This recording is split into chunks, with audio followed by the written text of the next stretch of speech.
immense speed. These 5 men found themselves in an unimaginable waking nightmare, but only one of them would live to tell the tale. A GoPro camera mounted on one of the divers recorded the exact moment disaster struck. What it unveils will send shivers down your spine. On February 25th, 2022, at the Berth 6 platform in Pointe-à-Pierre, the men of LMCS, Faisal Kirban, Kazim Ali Jr., Rishi Nagasar, Yusuf Henry, and Christopher Boudram were tasked with maintenance work on a dormant pipeline. The pipeline belonged to Paria Fuel Company, a government-owned oil company in Trinidad and Tobago. The pipe in question was a 30-inch U-shaped pipeline which runs along the seabed. It was designed to transport oil from Berth 6, where ships unload their oil, to Berth 5, the refinery. While some risk was involved, the 5-person diving team were well prepared and experienced divers. The team placed an air tube inside a diving bell, a unique habitat shaped like an 8-foot cube. The diving structure provided a dry workspace for the LMCS maintenance team. LMCS installed the cube structure over the pipe at Berth 6 to displace the water inside the work area. The cube created a pressure pocket of air that forced out the ocean water to create an appropriate workspace. Once ready, this work area allowed the crew to remove their diving gear and safely use their tools to perform their essential work. Undoubtedly, they had completed the procedure hundreds of times. As the 5 veteran divers performed their duties, it was business as usual. Until it wasn't. The company installed an inflatable plug 2 weeks earlier to protect the pipe's oil and prevent contamination. The line wasn't in service then, though it could be put into service when needed. The industry calls this dead legs, and it isn't without its risks. While this is standard procedure, the process requires intense planning, process hazard risk assessment, and close monitoring. Preparing for maintenance jobs like this can take days, if not longer. Unfortunately, this likely means the oil company wasn't willing to prepare for a safe operation. But like most employees, the 5 divers were following orders. The divers descended to their work site, unaware of the surprise.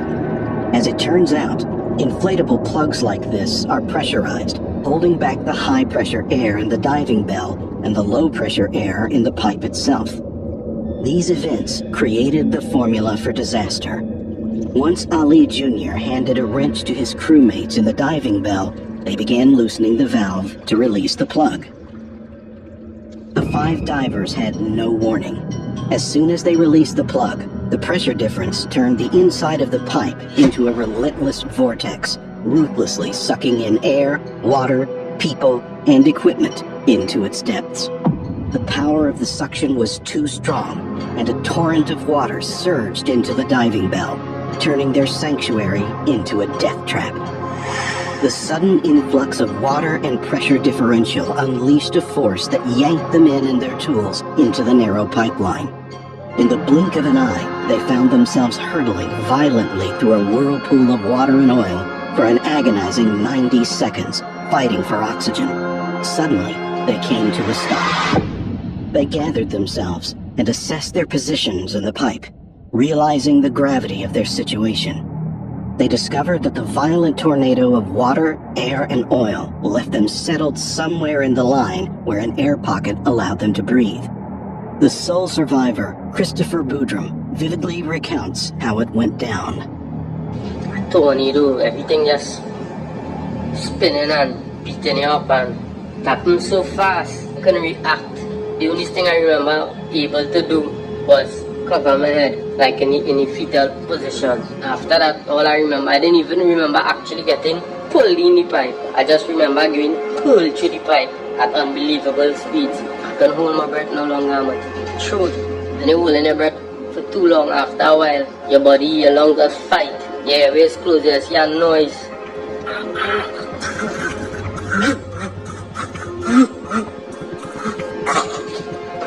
Your body suffering to pull air. An unbelievable nightmare. Your eyes burning. Every time you try to open your eyes, it's burning. You're pitch black, you can't see nothing. Your throat burning. Your ears ringing.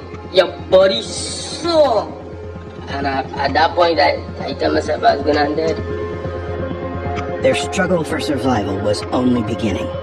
The men were trapped inside a 1,200-foot-long oil pipe, disoriented, injured, and in absolute terror. Amidst this chaos and fear, the men tried to communicate and keep each other's spirits up. However, the reality of their situation squashed down any hope of survival. The GoPro that had been with them for the dive recorded every second of their plight, capturing the sheer terror and sounds of struggle as the men fought for their lives. Chris initially believed that they had been hurled through the pipe head first, so they had to crawl backward to make it out of the pipe. But Kazim, Yusuf, and Faisal were sure they had gone in foot first, so he trusted the judgment of the majority. As the least injured diver, Chris placed his feet on Kazim's shoulders. He then instructed Kazim to pull the rest of the group together and instructed Faisal to push everyone since he was at the back. Linked together as a chain, with Chris in front, they started trying to make it out of the pipe. Squeezing their way through thick, slippery oil residue and pitch-black darkness was unbearable. Dealing with broken bones, burning eyes, a burning throat, and extreme discomfort weighed them down. Their progress was excruciatingly slow, and the end was nowhere in sight. The men kept praying and moving to the best of their abilities. They eventually came across 2 oxygen tanks with the regulators still attached. Chris informed the men that breathing the air inside the pipe could make them delirious and nauseous. He advised them to take small sips from the tank in intervals to keep clear oxygen in their system. Although they found oxygen tanks, water levels rose as they progressed.